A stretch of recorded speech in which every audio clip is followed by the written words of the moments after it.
Cheikh Tijani dellu ni ki yëkkati kàddu di wax ci tariqa bi Cheikh nee na ki yëkkati kàddu di wax ci tariqa bi na dóor ci kaamil loxoom balaa muy wax ni nangul naa ko wér-gëm ba pare na am yaqin boobu mu ni Cheikh bu mënul loolu mu ni na noppi te ànd ak nit ñi zikr ba bañ koy nangul wax na dëgg waaw wax na dëgg parce que kenn mënul yedd nit ci tariqa te fekk sa wér di nangu tooñ na kenn mënul yedd taalibe Cheikh Tijani bu la ëpp ca ah moo tax Cheikh ni kiy wax ci tariqa bi ak ku mu mënta doon nag laa wax mu ni balaa muy door na toog ma toog mu dóor loxoom ci kaamil ni nangul naa na am yaqin boobu waaw bu ko amul rek bu mu wax te bari nu ñuy wax ci tariqa bi boo leen indiloon kaamil nu ni ci yaakaar lañ ko def moo dugg ci mbiri kaamil ndax dara wóoruma ndax nangul nañ ma sama taalibe waaw te Cheikh Tijani nee na balaa ngay yëkkati kàddu ga dóoral sa loxo ci kaamil ba noppi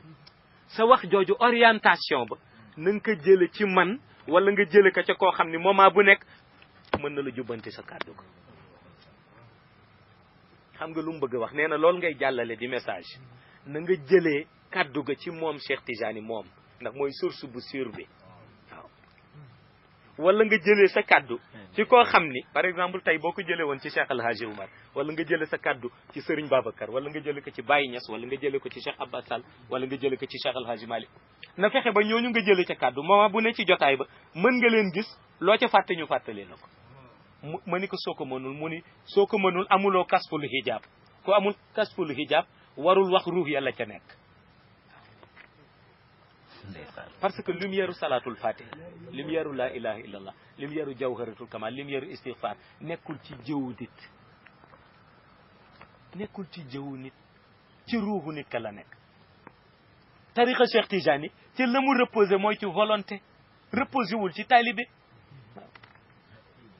looloo tax xay bu boo nee taalibe diw la ñu ni diw la mu def yow léegi lan nga def pour mériter nekk taalibe xay ba dañuy wax ni taalibe diw la nit mën na ko bañ a revendiquer la mu war a revendiquer mooy maa ngi jëf ci ndigalu diw waaw réalité bi daal di am ndax bu ñu xëccoo mbooloo sëriñ bu nekk rek wax lii laa am ci taalibe kii wax lii laa am ci disciple kii wax lii laa am ci disciple Cheikh Tijani nee na nag ku mën a jël responsabilité jël say disciple yu bare fexeel ba jël responsabilité yi dugal leen aljana la waaw pour delloo si nit ñi ci beneen réalité bëggul ñu miser ci disciple dafa bëgg ñu miser ci ruux yi ñuy defar